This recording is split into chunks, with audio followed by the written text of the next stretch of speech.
Meus queridos irmãos, a paz do Senhor.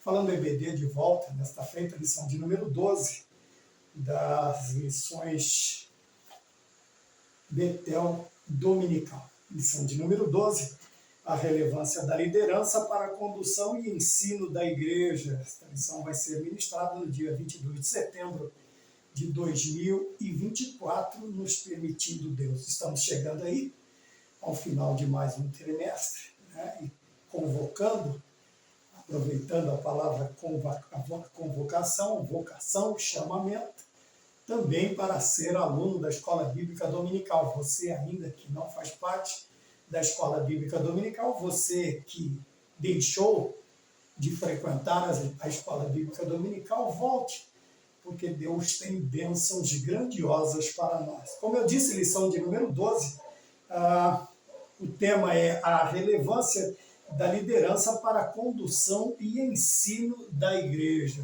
Também hoje nós vamos fazer novamente o uso do quadro de giz, com uma novidade, né? Eu fiz uma cópia do que está escrito aqui, à minha retaguarda, para não ficar olhando para trás, me virando toda hora, né?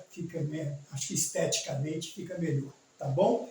A relevância da liderança para a condução e ensinamento da igreja. O texto áureo se encontra na carta escrita aos Hebreus, no capítulo de número 13, o versículo de número 7. Obedecei a vossos pastores e sujeitai-vos a eles, porque velam por vossas almas, como aqueles que hão de dar conta delas, para que o façam com alegria e não gemendo, porque isto não vos será útil. A verdade aplicada, o processo de aperfeiçoamento cristão passa, biblicamente, por obedecermos e nos sujeitarmos aos pastores constituídos por Deus para cuidar da sua igreja. Nós já temos aí mais ou menos a ideia, né, o ponto de partida, que é liderança, é vocação e chamado divino, e também a sua relevância, a importância, né?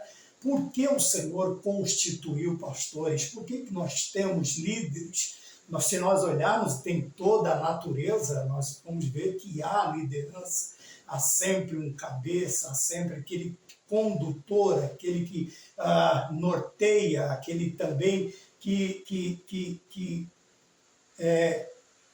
cadencia, vamos dizer assim, a marcha, a caminhada, o que quer que seja, a velocidade com mais ou com menos, né? Velocidade, para isto é o líder. E nós vamos ver a ideia de líderes e as suas relevâncias, obviamente, na igreja. Não seria diferente. Ora, se toda a natureza é constituída por uma liderança, por líderes, né? Se nós olharmos tanto no reino animal, como as aves do céu, os animais selváticos, os animais domésticos, por que não também o animal racional e, mais propriamente dito, como está na nossa lição, a igreja. Tudo nós vemos que está debaixo de uma liderança, obviamente, para que não aconteça o caos. Porém, esta liderança, como nós veremos na lição, ela não é constituída de qualquer maneira, não é o simples desejo, a ideia da cabeça de alguém, seja de um homem, seja de uma mulher, vou ser o líder, vou ser... Não, no caso da igreja, outros lugares talvez possa acontecer desta maneira. Da igreja, nós vamos ver que não é assim. Já vimos no texto áureo a questão destes líderes, desta liderança. O escritor aos Hebreus, ele diz que eles velam pelas nossas almas, que eles hão de dar conta também das nossas almas perante o Senhor, né? Eles vão ter que prestar conta do rebanho que o Senhor os entregou para que eles conduzissem. Nós vamos ver a maneira desta condução, como é feita esta condução, como é feita esta liderança, como é constituída, né? E nós vemos, na verdade aplicada, que o processo de aperfeiçoamento, quer dizer, de maturidade, de crescimento do cristão, propriamente dito, ele passa pela questão de ser obediente aos seus líderes, ou à sua liderança, nos sujeitarmos aqui, nos casos, é dado um título aos nossos pastores, constituídos por Deus para cuidar da sua igreja. Então, nós vemos nos objetivos da lição né? Já nos dá aquela vontade de entrarmos mas precisamos nortear, né? Isso também tem a ver com liderar os nossos sentidos, as nossas vontades. Tá bem? Os objetivos da lição, o primeiro está conscientizar o cristão sobre o conceito de liderança, né? O segundo, evidenciar o respeito e submissão à liderança, e o terceiro, refletir sobre a importância, quer dizer, pensar, analisar, ponderar sobre a liderança da igreja, da liderança na igreja. Então nós temos aí algumas ideias, alguns pensamentos, alguns pormenores constituídos para a nossa vida. E nós vemos aqui, eu gostaria já de começar, já no tema da lição, a relevância da liderança, primeiro para a condução. Se você olhar aqui, no quadro de giz, eu tenho aqui à minha frente, eu tentei trazer à memória a ideia do que traz, ou do que nos ensina a palavra condução, conduzir, está, né? E eu achei duas explicações interessantes. A primeira, obviamente, e a mais, vamos dizer assim, transparente, está na questão de dirigir, de governar, de conduzir, né? Porém, eu achei algo também no dicionário bastante interessante, que conduzir é ir junto com. Veja que ideia interessante. Não é somente dirigir ou governar, mas ir junto, estar junto. Então, a relevância e a importância da liderança, ela parte principalmente do ser o exemplo, ou de ir junto, ou de estar junto. Me lembrei também do profeta, aumentando a casa dos profetas, porque a escola de profetas estava pequena, e um jovem pede um machado emprestado, mas não é sobre isso que eu quero dizer que um dos alunos, ele simplesmente chega no profeta e diz: nos tem a honra de ir conosco. E o profeta, o professor, o mestre, o condutor, o líder, ele simplesmente diz: sim, eu vou com vocês. E ele se prontifica. E a sua presença é tão relevante, ela é tão importante que no momento em que o ferro do machado cai dentro d'água e submerge, ele está lá para orar e o Senhor faz com que aquele rapaz que estava preocupado por ter perdido algo emprestado, não pedido, mas perdido algo que era emprestado, agora tem-no novamente em sua posse. Veja, a primeira relevância que nós vemos da liderança na lição aqui é na questão do conduzir. E não é somente dirigir ou governar, mas ir junto, estar junto. Para quê? Para dirigir, para conduzir, ir junto. Veja que ideia interessante. Eu até coloquei aqui essa ideia que nós precisamos. Muitas vezes nós temos assim pronto a ideia de por que isto, por que aquilo, por que não desenvolve, por que não cresce, por que não vão, por que não fazem. Talvez por um simples fato de não nos verem adiante, não nos verem à frente. Nós, conquanto pastores, professores, superintendentes, líderes, seja de qual departamento for, veja a ideia de condução, meu querido irmão, minha querida irmã, traz a ideia de estar junto, de ser companheiro e de estar à frente. Olha que coisa interessante, dirigir e governar, porém, dirigir e governar junto, estar junto, ir junto, estar acompanhando. Esta é a ideia que nos dá a primeira ideia da palavra condução na relevância da liderança. E o segundo ensinamento, o que seria o ensinar? Ensinar é um conjunto de ideias ou conhecimentos a serem transmitidos, que nós chamamos de doutrina. Quando a lição e a Bíblia nos fala de sermos ensinadores, doutrinadores ou discipuladores, é a questão do quê? De ideias e conhecimentos. Obviamente, ideias e conhecimentos bíblicos. Nós não estamos aqui para expor as nossas ideias, nem transmitir o nosso gosto por roupas, ou o nosso gosto por isto, ou por aquele, por departamento, ou qualquer outro. Não. A questão do ensinamento para a igreja é transmitir ideias e conhecimentos de onde? Adquiridos através da palavra e também da nossa experiência com Deus. Veja que nós não estamos colocados, vamos dizer, diretamente na frente de um grupo da igreja ou de um determinado departamento da igreja para transmitirmos o que achamos. Não, os nossos gostos, o nosso querer. Não, nós estamos ali para transmitir conhecimentos, ideias, que nos foi passado também por Cristo.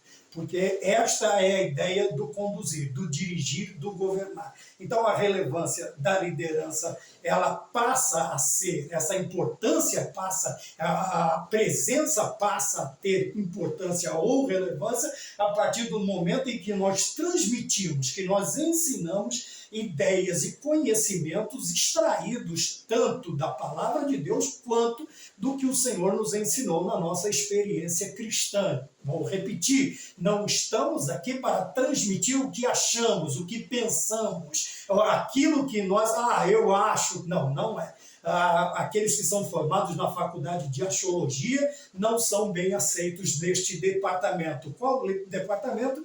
A liderança. Né? Outro motivo, outra coisa interessante que eu achei também na lição é a questão do motivo de oração. Veja, pedindo a Deus que levante líderes genuínos, quer dizer, não pode ser uma coisa fabricada, não pode ser uma coisa pensada, não pode ser algo vindo do desejo de alguém, do gosto de alguém, da preferência de um outro líder, quer seja tirado do meio da igreja, quer seja tirado, sei lá, de dentro da sua família, dos seus amigos, da sua parentela. Não, veja, o pedido da oração, essa lição, ela é incrível. Eu estava me deleitando nesta lição, porque, veja, até no motivo da oração nós extraímos ensinamentos. Por quê? Na oração nós temos que pedir a Deus que levante líderes genuínos para a sua obra. Quer dizer, não pode ser genérico, não pode ser aparentemente um líder, porque tem pose, porque tem pompa, porque tem conhecimento. Não. Veja, a segunda coisa importante é, quando nós olhamos para o líder genuíno, a lição também nos fala do quê? De vocação e também de chamado. Veja, o ponto de partida diz que liderança é vocação e chamado.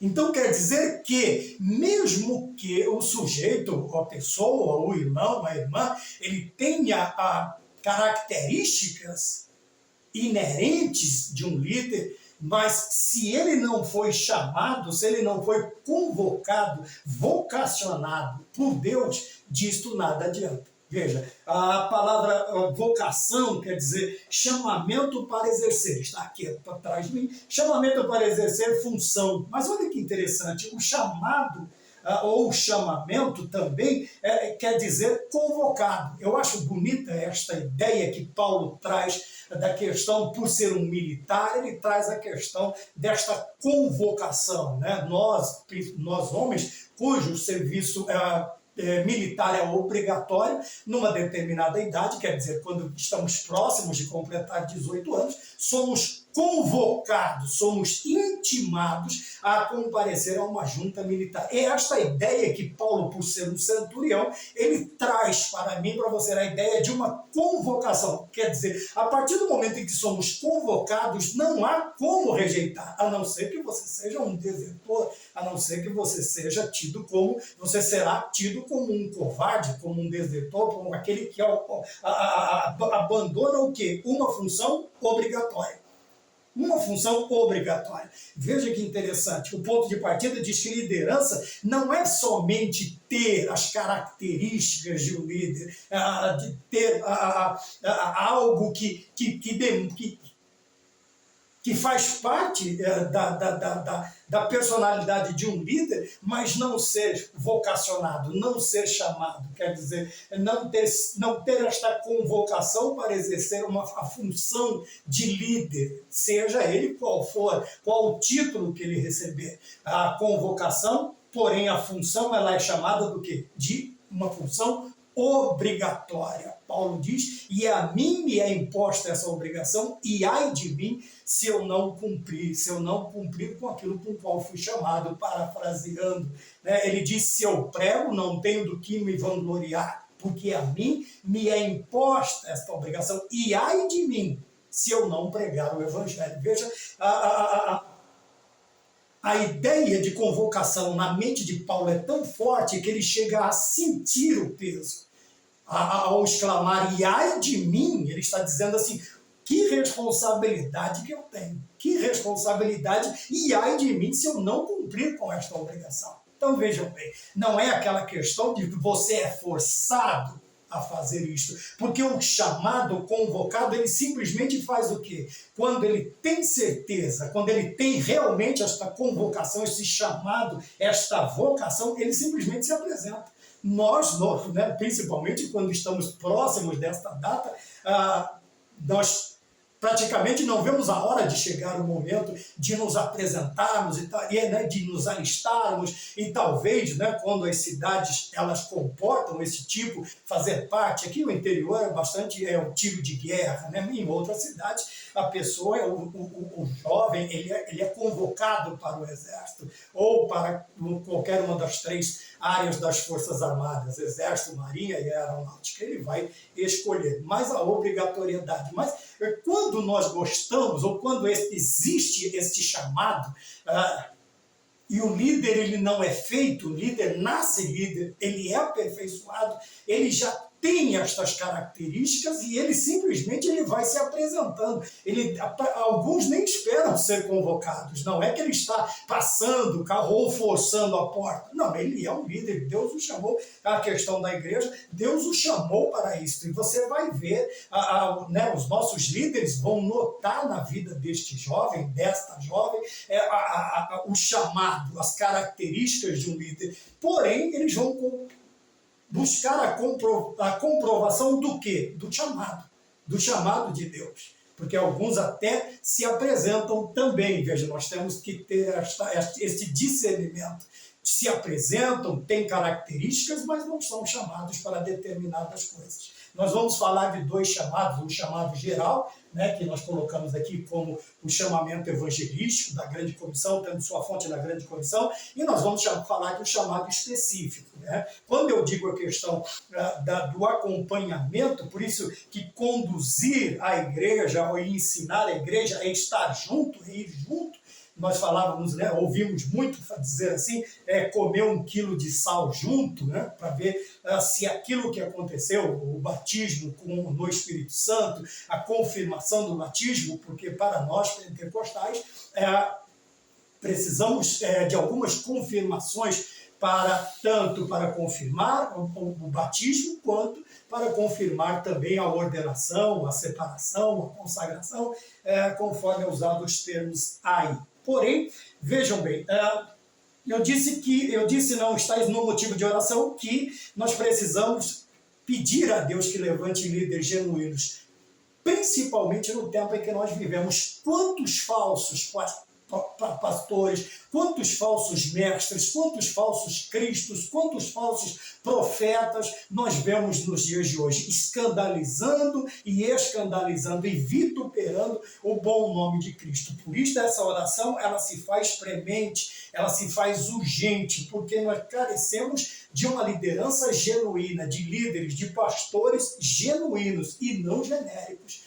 Não é simples fato de pôr um paletó, uma gravata e uma Bíblia debaixo do braço e se intitular ou se auto-intitular pastor ou evangelista, ou presbítero, ou diácono, ou cooperador, ou o que quer que seja, que isto faz de nós. Não, pelo contrário. Aí vem a vocação e o chamamento. Como eu disse, quando nós falamos de vocação e chamamento, nós estamos falando de um chamado para exercer uma função obrigatória. Porque muitos, quando veem o quão difícil é ser um obreiro genuíno, um obreiro de verdade, alguns recuam. E a própria Bíblia me diz que aquele que lança a mão do arado e olha para trás não é apto, não é digno do reino de Deus, não é digno de Cristo. E quantos não são pegos de surpresa quando vem a coisa, né? Vamos dizer assim, se enganam, como dizia antigamente, se enganam com a cor da chita. é verdade? E quando chega para fazer, infelizmente, falta-lhe o quê? O chamado à vocação. É o momento da derrocada, do vitupério, é o momento da desistência e N fatores, N problemas que, mesmo que não saia do cargo, ele vai trazer uma série de complicações, até de problemas para a igreja e para o corpo de Cristo na face da terra. Por isso nós precisamos de líderes genuínos. Veja, a introdução da lição nos ensina que, ao abordarmos a temática da relevância da liderança na igreja, precisamos antes compreender que ela não se resume apenas a um cargo. Veja o que eu estou dizendo. Não se resume a uma função, não. Ela vai muito além. Trata-se de uma vocação e um chamamento divino.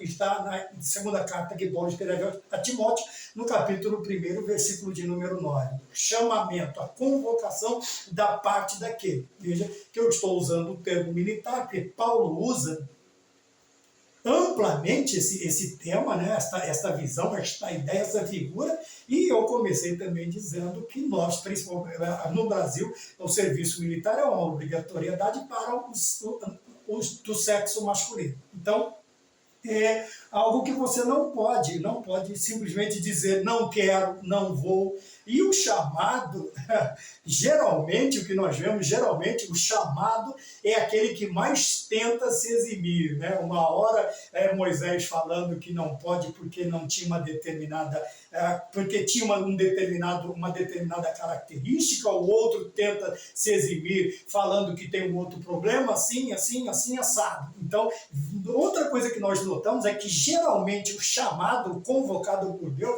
ele vai tentar se eximir dessa responsabilidade. Porém, veja, é uma obrigação, é uma função obrigatória. Quer dizer, nós fomos chamados para isso. E o escritor, ele nos diz que não se resume apenas a um cargo, mas a uma vocação. Veja que quem está apenas desempenhando uma função, um cargo, veja que em determinados momentos ele vai simplesmente parar, sair, não vai. Mas o convocado, o chamado, não. O que ele vai fazer? Ele vai enfrentar, ainda que a duras penas, ainda que as lágrimas escorram pela sua face, ainda que ele tenha perdas, ainda que ele tenha problemas, ainda que ele tenha que abrir mão de quase tudo, como disse Lutero no hino, ainda se temos que perder. Aí já está falando da questão do castelo forte, de Cristo Jesus, e também da vocação do crente. Aqui nós estamos falando da vocação ministerial, né, da liderança de um ministério. Quando eu digo ministério, eu não estou falando só ministério pastoral, não. Estou falando de todos os ministérios. Quando o líder, ele é um líder, ele vai a duras penas, ele vai desempenhar a sua função, porque ele tem por obrigação, ele tem em si a ideia de que aquilo lhe confere o chamado, lhe confere também uma obrigatoriedade, uma responsabilidade maior que a dos outros. Quando a pessoa está no cargo apenas por estar, alguém colocou, ou porque ele faz uma parte de uma determinada linhagem, ele vai desempenhar de qualquer maneira, ou num determinado momento ele simplesmente vai se sentar. Outros, por causa das benesses, né? Ou seja, financeira, ou seja, status, ou o que quer que seja. Veja, existem muitos motivos para querer ser ou estar na liderança. Porém, o líder genuíno, ele sempre será caracterizado pelo chamado e também pela vocação, né? Pela vocação. Disso parte de Deus, não parte de homens, não parte da liderança da igreja maior, da diretoria da igreja, mas a convocação e o chamado para este ministério, para esta liderança, ela vem diretamente dos céus. Então nós vimos isso na introdução. Ponto de número 1, a Bíblia e a liderança cristã.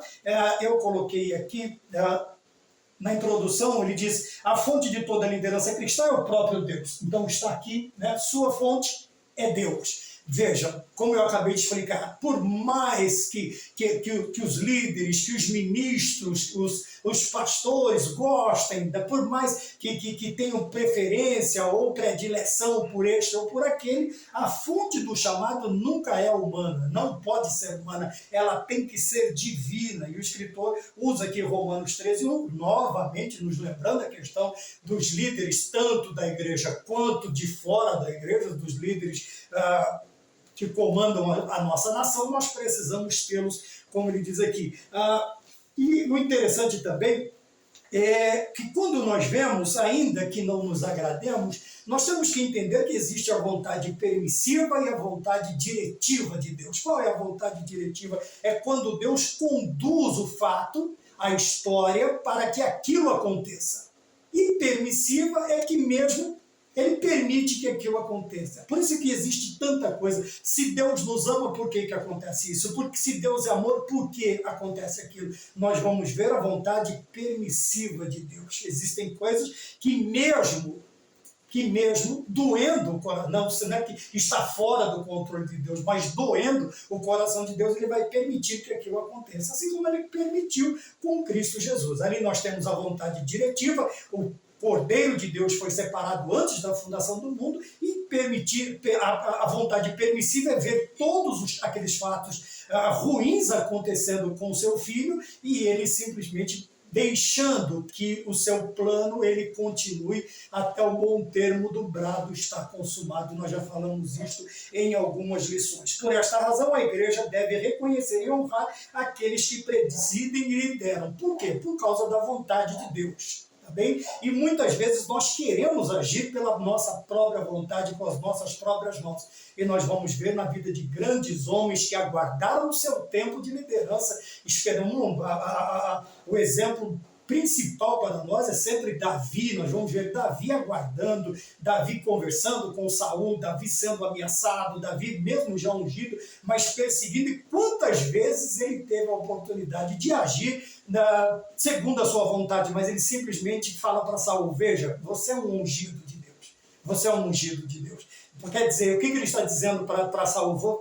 Você está aí pela permissão, é vontade de Deus, Saul, que você esteja aí. Então, fique tranquilo, você está preocupado comigo, mas eu não quero te fazer mal algum. Pelo contrário, quando Saul vem a notícia do falecimento de Saul, Davi se entristece grandemente. E até aquele que se apresenta como executor de Saul acaba pagando o preço, porque Davi tem ainda tanto em grande estima quanto na questão de um ungido de Deus. Então, precisamos tomar cuidado, tá bom? Eu não estou aqui usando aquela frase apelativa de muitos homens e mulheres: não mexa com o ungido de Deus, eu sou menina dos olhos de Deus. Todos nós somos. Todos somos meninas dos olhos de Deus, em nenhum de nós. Porém, nós precisamos aprender a honrar e reconhecer aqueles que presidem e lideram. Quem são esses? Os nossos líderes, como nós já vimos, independente da sua nomenclatura, se é um pastor, se é um presbítero, se é um evangelista, se é um diácono, se é o líder da mocidade, se é o líder do círculo, se é líder do círculo de oração, se é o líder dos obreiros, se é o líder... É líder, ele precisa ser estimado por nós, porque é a vontade de Deus. Ponto 1. Nós vimos então que a fonte desta convocação é Deus, não pode ser outra coisa. Ponto 1. O papel do líder na igreja a exemplo de Jesus. Outra questão interessante que nós precisamos prestar atenção: o papel do líder na igreja tendo Jesus como exemplo. Tendo Jesus como exemplo. E veja, Cristo estabelece na igreja homens vocacionados e comissionados por ele para cooperar para o aperfeiçoamento de todos os santos. Eu já disse numa certa feita que Deus não dá igreja para líderes, Deus dá líderes para a igreja, e ele os substitui a hora que for necessário. Tá bem? Então a igreja não é nossa, a igreja é de Deus, e Deus nos dá o privilégio de liderarmos este ou aquele departamento, ou liderarmos a igreja. Então vejam bem, o papel do líder na igreja, a exemplo de Jesus Cristo, qual é? Já falei da vocação e da convocação, mas é para cooperar com o aperfeiçoamento. E como que nós cooperamos? Vamos lembrar novamente? É estar junto, é ir junto, é participar, é dirigir, é governar, é transmitir as ideias, os conhecimentos, mas lá, junto. Cheirando a ovelha, no meio, não é cheirando a ovelha, não, é cheirando a ovelha, tendo cheiro de ovelha, né? Porque tem pessoas que ele cuida de determinadas áreas, mas não quer nem chegar perto, né? Eu vou ficar com esse cheiro? Não, mas o obreiro ele tem que ter o prazer de estar no meio do povo, ele tem que ter a alegria de estar no meio do povo. Vou repetir, eu amo este versículo. coloca o teu coração sobre o teu rebanho, conhece o estado das tuas ovelhas. E como é que nós vamos fazer isso? Somente estando ali junto, e dirigindo e governando e no meio do povo, e estando ali servindo o quê? Cooperando para o aperfeiçoamento. O que é o aperfeiçoamento? É o amadurecimento. Obviamente que assim o cristão, como um ser humano, um cristão neonascido ou novamente nascido, ele começa dando os primeiros passos na fé cristã. E aonde é que ele vai alcançar os exemplos e o amadurecimento? É observando a liderança, que coopera com isto, fazendo o quê? Aperfeiçoando com os seus exemplos, com o ensinamento, estando junto, conduzindo e transmitindo aquilo que o Senhor o ensinou. Então vejam bem, o papel do líder na igreja, a exemplo de Jesus, é fazer o quê? É cooperar para o aperfeiçoamento dos santos. Tá bem? Então vamos relembrar, deixa eu fazer a pergunta, aí você responde para você mesmo. Deus dá líderes para a igreja ou dá igreja para líderes? Precisamos pensar, principalmente nós que temos esta função de liderança. Não podemos deixar que esta mentalidade tome conta de nós, do nosso coração, que Deus nos deu a igreja. Não, nós fomos dados à igreja para ajudarmos no aperfeiçoamento dos santos. Ponto 1, 2, o perfil bíblico de uma liderança cristã, que nós vamos ver algumas características que sobressaem, porém, veja bem, isso não quer dizer, como eu já disse, às vezes existem pessoas que apresentam todos os tipos de comportamento bons de um líder, ou de qualquer uma outra função, porém não tem o chamado para aquilo, tá bem? Então vamos falar de algumas coisas que nós vamos observar, ver e confirmando com a convocação, com o chamado de Deus, que a fonte, aí nós veremos o quê? Que este sim foi convocado e chamado por Deus para isso que nós estamos aprendendo, ora estamos aprendendo. Então o líder cristão precisa ter sua identidade fundamentada no amor de Deus e manter um relacionamento permanente e íntimo com o Senhor Jesus Cristo, que é a cabeça da igreja. Efésios capítulo 5, versículo 23. Então nós vemos aqui duas características do perfil de um líder ou de uma liderança cristã. Veja, primeiro, a sua identidade é fundamentada no amor. Mas no amor a quem? No amor de Deus.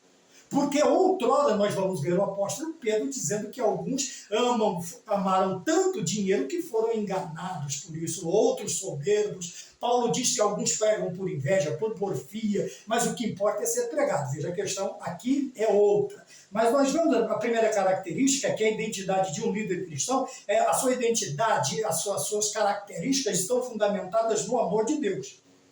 Tá bem? No amor de Deus. A partir do momento em que nós amamos como Deus, ou como Cristo amou a igreja, veja a questão homem e mulher, relacionamento homem e mulher, o próprio apóstolo ensina que a mulher tem que desempenhar um determinado papel para o seu marido, porém o marido deve amar a esposa como Cristo amou a igreja e se entregou por ela, e morreu por ela. Então veja que a questão quando o líder cristão, a sua liderança, quando o líder tem as suas características fundamentadas no amor de Deus, ele chega ao extremo por aquele departamento que foi entregue a ele, seja líder da igreja, seja líder de um departamento. Porém, nós vemos que este amor não se sustenta somente com isto. Se sustenta com o quê? Com um relacionamento permanente e íntimo com o Senhor Jesus Cristo,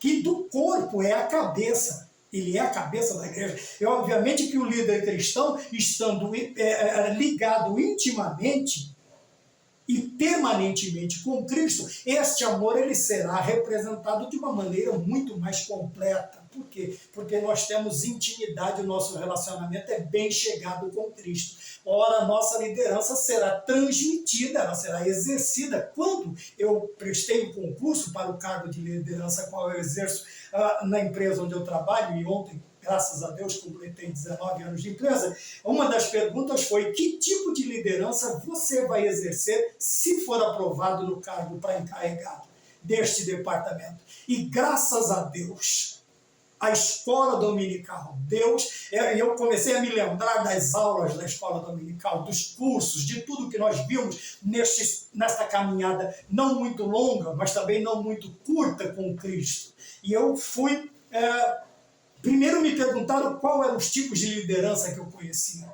E se eu fosse aprovado nesse concurso, qual o tipo de liderança que eu exerceria sobre os meus comandados, sobre os meus liderados. E graças a Deus, o Senhor teve por graça, né, me convocar para este cargo, e graças a Deus estamos aí desde o ano de 2011 exercendo esta característica, tá bem? Então vejam bem, mas você vai ver que essa liderança ela tem que estar ligada a quê? Aos seus superiores. Ora, e nós como líderes na igreja, apesar de amarmos a igreja, temos que ter uma íntima comunhão com Cristo, que é a cabeça da igreja. E a partir desse momento nós vamos desempenhar uma liderança muito mais completa, tá bem? Muito mais sadia. Por quê? Porque toda a ideia de liderança vem da cabeça, que é Cristo, que estaremos intimamente ligados a Ele, né? E depois ele diz também sobre o perfil, no último parágrafo, ele diz, porém o mais relevante é ter o perfil e estas qualidades de Jesus. Veja que nós temos, eu falei de qualidades inerentes. Veja, a pessoa já apresenta estas características, mas o professor, aqui o escritor, ele diz que nós temos que ter as qualidades de Cristo. Primeiro, ele era um líder amoroso. Depois, ele era um líder servo. Olha, veja bem, olha que gostosa essa junção de palavras. Líder, servo. Geralmente, liderança, a gente fala de comando, de estar sobre, mas aqui é o líder que serve. É um líder que serve. Se você olhar para todo o curso, e nós tivemos a oportunidade também de participarmos de um curso, né, de qualidade total, depois saiu aquele ISO, quando começou aquele ISO 9000, qualidade total, 5S e tal, nós fomos vendo, mas nós vamos ver que sempre a liderança está sendo representada por aquele que manda. Mas quando na igreja é diferente. No corpo de Cristo é diferente. O líder tem que ser servo. O líder tem que servir. Ora, o próprio Cristo, ele diz, o Filho do Homem veio para servir e não para ser servido, e dar a sua vida em resgate de muitos. Esta é a expectativa de um líder de verdade, de que ele seja um líder servo, ele dê a sua vida, ele se entregue pela noiva de Cristo. Vamos mais adiante. Líder fiel. Veja, fidelidade tanto a Cristo, quanto a fidelidade à igreja também. Precisamos nos lembrar que temos que ser fiéis à igreja. Precisamos ser fiéis à igreja. O Senhor Deus nos deu a igreja. Ele não nos deu a nós a igreja. Nós fomos dados à igreja. Então nós temos que ser fiéis também à igreja, em todos os sentidos, em todas as áreas, em todas as esferas eclesiásticas. Nós precisamos apresentar esta fidelidade. Depois ele diz, um líder focado em sua missão. Você sabe o que você tem que fazer na igreja? Você sabe?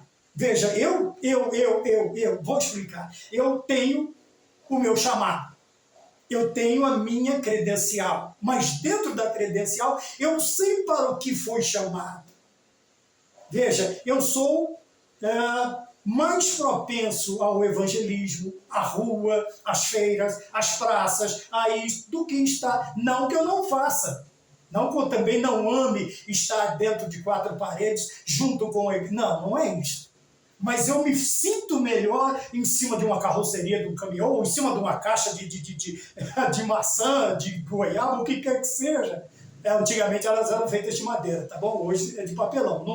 Não dá para um homem com o meu peso subir em cima de uma caixa de maçã, porque são todas, a maioria hoje é tudo feito de papelão. Mas antigamente eram de madeiras. Então os púlpitos, quantos pregadores, né, do nosso tempo começou nas ruas. Fomos ver um púlpito, ou nos permitiram subir um púlpito 1 ano, 2 anos depois, de nos acompanharem nas ruas por muitos e muitos anos, sem microfones, sem isto, sem aquilo. Tá? Hoje é uma certa... não é difícil do mesmo jeito, de todo jeito ele é difícil. Mas veja bem aqui, o líder focado em sua missão. Qual é a sua missão como líder? Eu sou o pastor, mas qual é a sua função como pastor? Você se destaca melhor no quê? Dentro da função pastoral. Você é um apacentador, você é um aglutinador, é um agregador, você é um evangelista. você é um pastor evangelista, nós precisamos, o líder também. Existem líderes que abraçam, existem líderes que, eu estou falando no sentido figurado, a liderança, você como líder, você tem que saber qual é a sua missão. Jesus Cristo sabia. Jesus Cristo sabia. Apesar de ser o Salvador, ele curava, ele dava vista aos cegos, ele ressuscitava mortos. Mas qual a principal característica de Jesus Cristo? Salvar. E eu e você precisamos saber qual a nossa característica dentro da liderança. 1.3, vocação e chamado para a liderança. O chamado divino, o chamado divino para o santo ministério é um requisito imprescindível na vida de quem deseja tal posição, de tamanha responsabilidade diante de Deus e dos homens. Veja que Paulo diz que pode até haver o desejo em nós. Aquele que almeja o episcopado, excelente coisa almeja. Porém, a confirmação é o quê? É o chamado divino. Tudo vai depender, está relacionado à igreja, meu querido irmão, minha querida irmã, está relacionado à igreja, está relacionado principalmente ao chamado divino. Como eu disse, pode ter cara de líder, voz de líder, inteligência de líder e não ser chamado para ser líder. Eu conheço homens e mulheres excelentes obreiros, mas não foram chamados para exercer o chamado específico. Nós vamos falamos sobre o, tá aqui, ó, vamos mostrar aqui, tá bem, ó, há um fundamento do chamamento que nós veremos agora no ponto de número 2, porém, deixa eu só concluir aqui, veja, tem que haver, é imprescindível que se confirme que Deus realmente chamou a mim e a você para isto. Tá? Não é só porque achamos bonito, porque dá status, porque dá credencial, deixa eu cortar a fila do almoço no dia de reunião de obreiro, eu passo na frente de todo mundo, nada disso. Ou tem uma mesa separada só para nós, que somos isto, que somos aquilo. Não. Primeira coisa, Deus está... E esta consciência tem que partir tanto do chamado quanto do convidado. Tá bem? Quem convida, quem chama, tem que ter a certeza. E quem é chamado tem que ter a hombridade de chegar e dizer: eu não tenho tal característica, eu não tenho tal... como diz aqui, tal qualidade. Então nós precisamos ser honestos, tanto conosco, quanto com a igreja, quanto com os nossos ministros que nos convidam. Veja que eu falei sobre a honestidade aqui, sobre a integridade, a coragem, o líder zeloso, fiel, a fidelidade é tanto para com a igreja, quanto e fiéis conosco também. Eu tenho que ser fiel a mim também. Na questão de o dia que chamarem para uma determinada coisa, eu simplesmente dizer não posso, não tenho, não sou chamado para isso. Do que querer agradar todo mundo e acabar aí dando problema e depois o grande peixe tem que ser para te levar de volta para o lugar que você deveria estar, tá bom? 2, o chamado vocacional dos membros da igreja. Todos nós fomos chamados à grande comissão. Então aqui nós vamos falar do chamado, tanto o chamado específico quanto do chamado geral. O chamado geral está ali e você pode dizer assim, mas irmão Maurício, me fala mais alguma coisa aí sobre a grande comissão. Quer saber mais alguma coisa? Mateus 28, de 18 a 20, os 5 textos base para a grande comissão, para o chamado, para este grande chamado. Mateus 28, 18 a 20, Marcos 16, 15, Lucas 24, 46, João 20, 19 a 23 e Atos 1 e 8 é o texto. Mateus 28, de 18 a 20 e Atos 1, 8 são os 2 textos mais pregados na questão quando falamos sobre missões, evangelização, né, sobre revestimento, sobre uma infinidade de assuntos, nós vamos usar bastante isso. Então vejam bem, a vocação e o chamado, qual é a fonte? É Deus. Qual é o fundamento? Agora a grande comissão. Aqui é para todos os crentes. Não só o chamado específico, como nós vamos ver no ponto 2.1, mas todos nós somos chamados para trabalhar. Todos nós conseguimos falar pelo menos um Jesus te ama. Já é uma forma de evangelizar, já é uma forma de ganhar uma alma para o Senhor Jesus Cristo. Não existe este crente que não tenha um chamado, que não tenha esta característica. Veja, porém, no ponto 2.1, o escritor nos ensina que, a despeito do chamado evangelístico, que é a grande comissão, que é para geral, para a igreja toda, a despeito deste chamado evangelismo comum, a todos que aceitam Jesus Cristo como Senhor e Salvador, há também aqueles chamados específicos. Quais são os chamados específicos? Também, irmãos, nós, alunos da Escola Bíblica Dominical, nós sempre ouvimos falar de Efésios, capítulo de número 4. Né? Os 5, vamos chamar ali, se bem que uma é dividida em 2, nós podemos dizer aí os 5 chamados. Né? Você tem o de apóstolo, de profeta, o de evangelista, pastores, doutores e mestres. Esses são os chamados específicos, tá bom? E mais especificamente são os líderes de departamentos e tal, e que nós precisamos ter em mente isso. Então, o chamado específico, ele vai exigir, nós temos que saber disso. Veja, o escritor ele cita aqui Abraão, chamado para uma grande obra, Gênesis capítulo 12, Moisés, chamado para uma grande missão, Êxodo 3, 10, nós vamos ver ainda também Samuel desempenhando as 3 funções principais, né, menos a do rei, mas ele foi o último dos juízes, ele foi o primeiro dos profetas e ele foi sacerdote também. Né, dos juízes, ele foi o último porque logo se é instaurado lá a monarquia em Israel. É ele quem vai ungir tanto a Davi quanto Saul debaixo do ministério de Samuel. Tá bem? Aí ele também cita Davi, chamado por Deus para ser o rei, e Paulo, o evangelista dos gentios. Então vejam chamados específicos. Então esses aqui, principalmente, ele vai exigir estas questões, a vocação e o chamado, porque vai ser um ministério diretamente ligado ao corpo, à igreja constituída. Tá bem? Então nós precisamos estar atentos a isto. Ponto 2.2, a variedade de membros e de funções. A igreja do Senhor tem como corpo, como um corpo necessita de uma variedade de membros e funções para desenvolver-se e manter-se funcionando bem. Veja, assim como um corpo precisa de todos das suas partes, de todos os membros que compõem o corpo, assim também a igreja precisa dos seus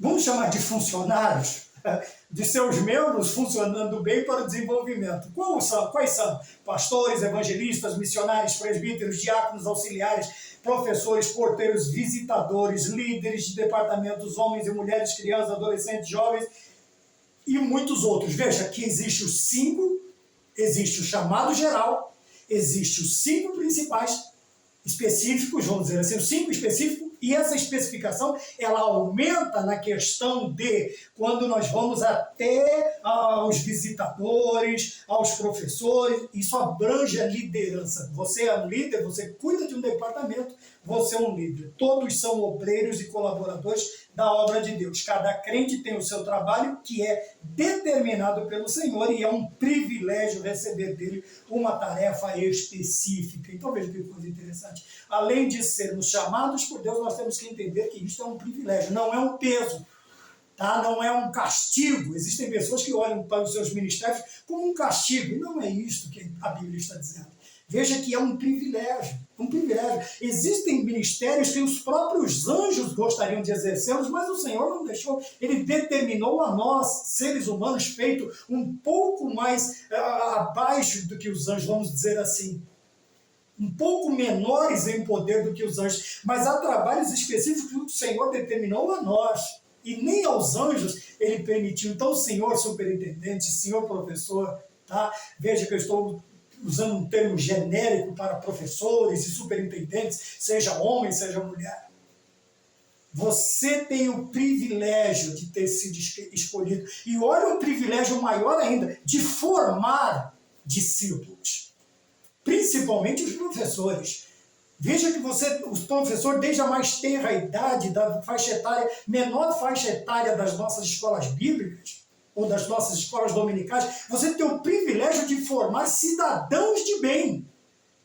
Então não é um peso, não é uma lástima ser um obreiro, é um privilégio ser um obreiro. E por isso nós precisamos, é por isso que a Bíblia diz que aquele que ensina, esmere-se no fazê-lo. Nós precisamos fazer isto, nós precisamos procurar isto de todas as maneiras, da melhor maneira possível, nos esforçarmos, nos desgastarmos. Esses dias eu estava falando com um colega, um grande amigo, o Marcos, né, o Marquinho, lá do TI da empresa, e ele disse, brincando para mim assim, você faz o que da meia-noite às 6? Aí eu dei risada, eu disse, eu durmo. Eu já sabia a resposta. Eu falei, eu durmo da meia-noite às 6. Ele falou, então faça alguma coisa neste período, porque o dia nós já temos ocupado. Então nós precisamos nos esmerar. Veja que é uma brincadeira, você não precisa... Mas se você aguenta, enquanto aguentar, enquanto eu pude, eu fiz. Agora eu estou chegando numa determinada idade que eu não consigo, mas esmere-se no fazendo. 2, 3, a relevância da liderança na igreja. Agora a importância. Por que é importante, meus queridos irmãos? O escritor diz assim, com o propósito de que a salvação continuasse a ser anunciada, Cristo escolheu 12 homens, perdoe-me, 12 homens e os capacitou a dar sequência à missão por ele iniciada. A escolha divina não se baseia na habilidade que alguém possa ter. O Senhor, segundo a sua soberania, escolhe e capacita os escolhidos. Veja que nem quando olhamos para o colégio apostólico, você vai ver que não são os melhores, não é a nata. Porém, daqueles que o Senhor chamou, o Senhor os capacitou, escolheu e capacitou. Veja que primeiro vem a escolha e depois a capacitação. Mas o Senhor contou com 12 para que...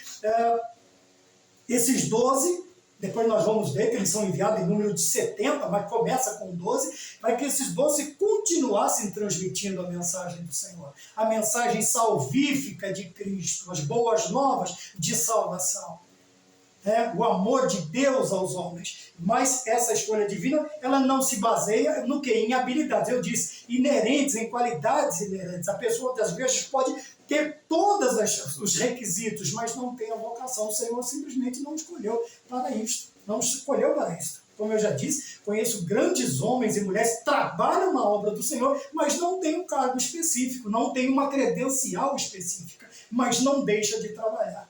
Tá bom? E agora eu estou lembrando aqui de Mardoqueu. Por mais que ele fosse honrado, ele sempre voltava para a porta, porque o chamado dele era a porta. O chamado dele era a porta, lá de Assuero, vamos dizer, dos reis.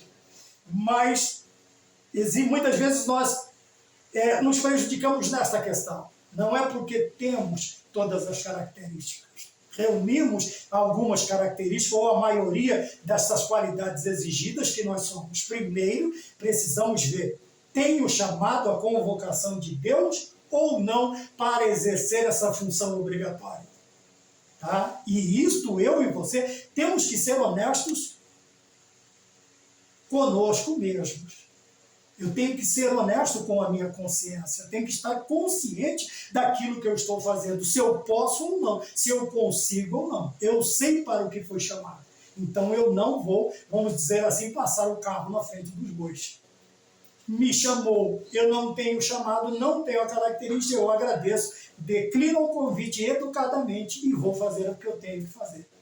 Tá bem? E posso até dizer, olha, isso aqui eu não consigo, mas isso aqui eu sei, isso aqui eu faço. Pronto, deixa comigo.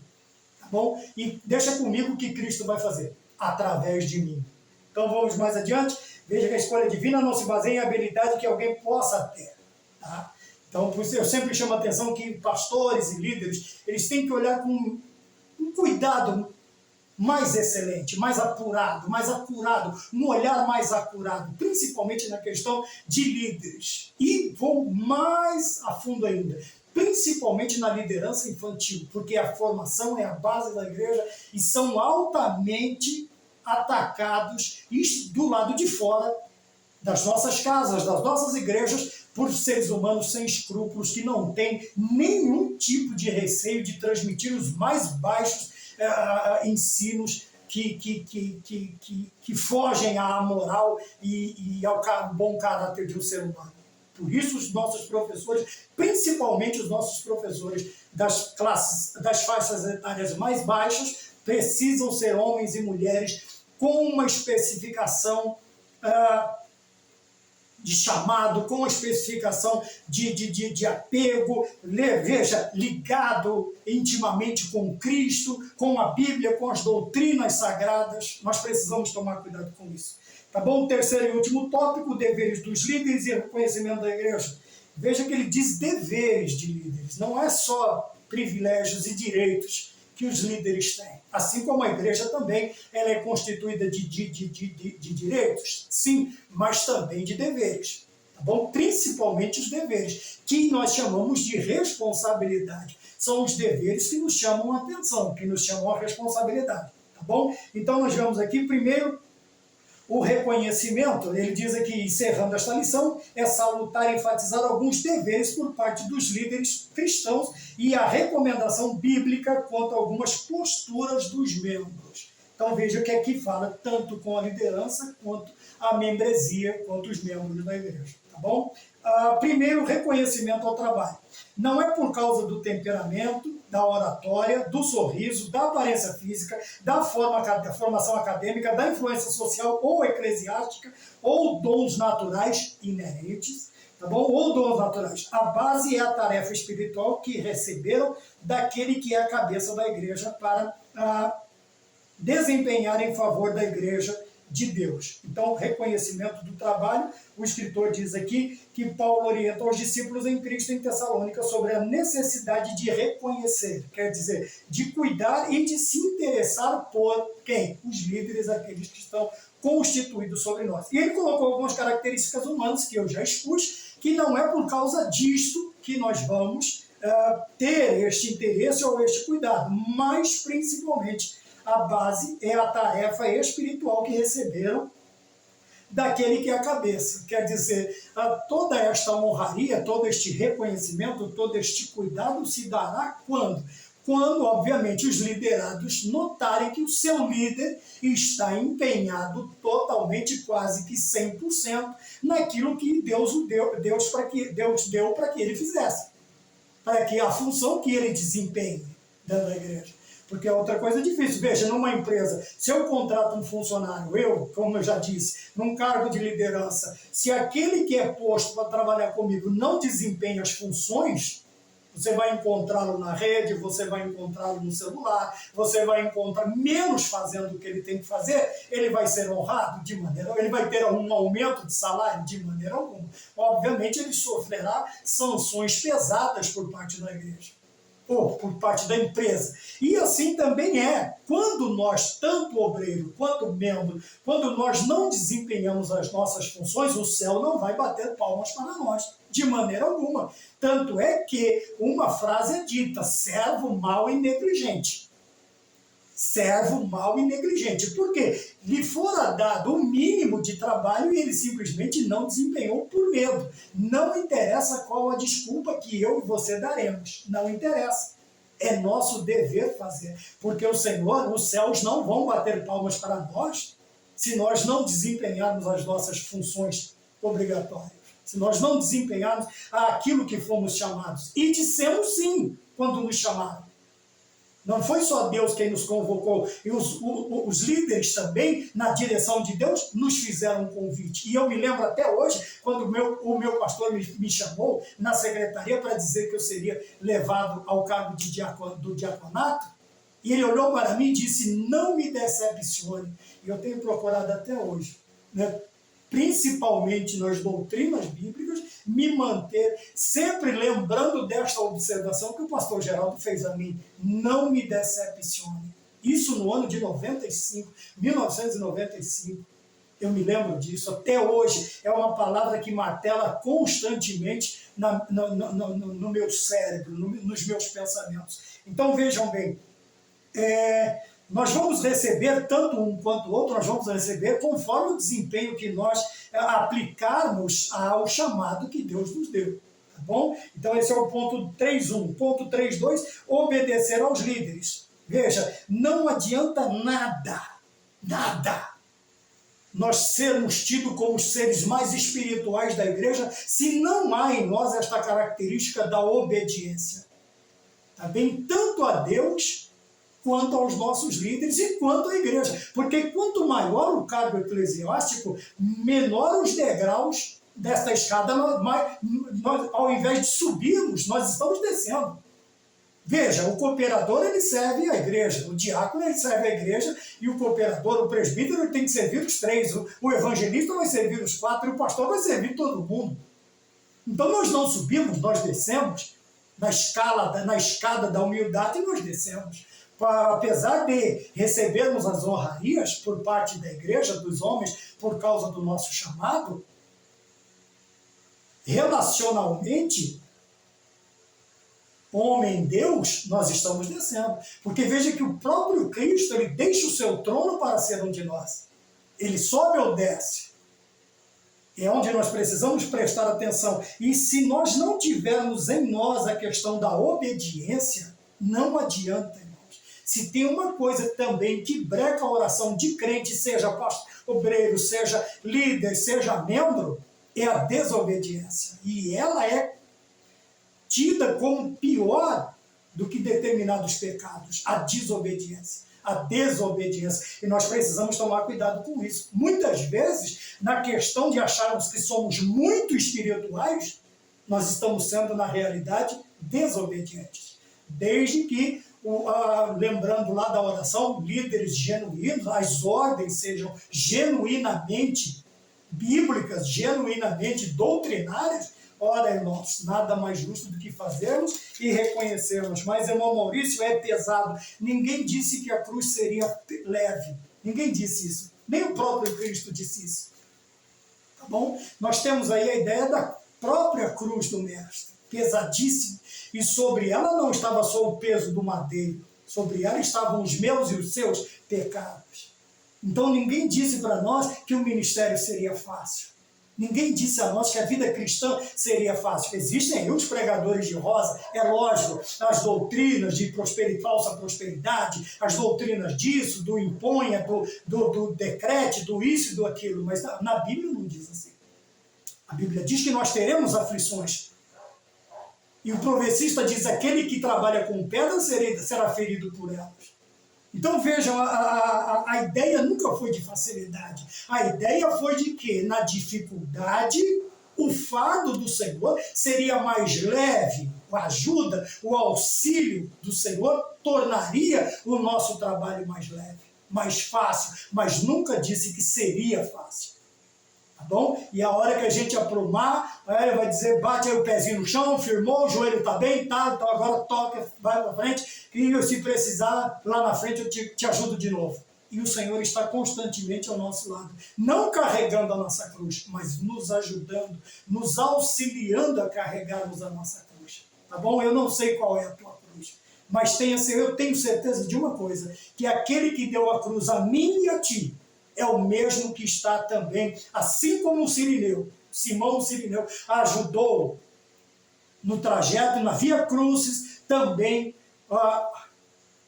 o Senhor Jesus Cristo, o leão da tribo de Judá, está também do nosso lado para nos auxiliar a carregarmos os nossos fardos. Ele não vai levar, você vai atrás assobiando, cantando o hino da vitória, não. Mas ele vai, na hora que você começar a pender e pôr o dedo ali, debaixo do fardo, e diz, bora que eu estou te ajudando, eu estou aqui, fica tranquilo. E a gente toca o barco, tá bom? Então, três deveres dos líderes, eu separei essa parte aqui. A Bíblia revela sobre as responsabilidades. Trabalhar para o bem-estar da igreja, não é para o seu bem-estar. Não é para o seu bem-estar, é para o bem-estar da igreja. Obviamente que quando um pai de família vê bem tratado seus filhos, sua esposa, ele também se sente gratificado. Ele diz, eu estou cumprindo bem o meu trabalho. O líder, quando ele vê os seus liderados bem, ele também está bem. Ele está muito bem porque os seus liderados estão bem. Então, ensinar, aconselhar, advertir, vigiar quanto aos perigos para o rebanho do Senhor. Veja que o Senhor Jesus Cristo diz que o bom pastor, aquele que não é pastor, qual é a característica dele? Ele vê vir o lobo e ao invés dele ir contra, o que ele faz? Ele simplesmente foge. O lobo vem, entra no rebanho e arrebata as ovelhas. E aquele que não é pastor, aquele que não entrou pela porta, aquele que entra pela janela e aquele que entra por outra parte não é o pastor, mas o bom pastor faz o quê? Ele dá a vida pela sua igreja, vigiando quanto aos perigos para o rebanho do Senhor. E aqui nós estamos falando de vários perigos ideológicos, não somente perigos físicos, porque no Brasil, graças a Deus, nós ainda não temos esse tipo de perigo físico.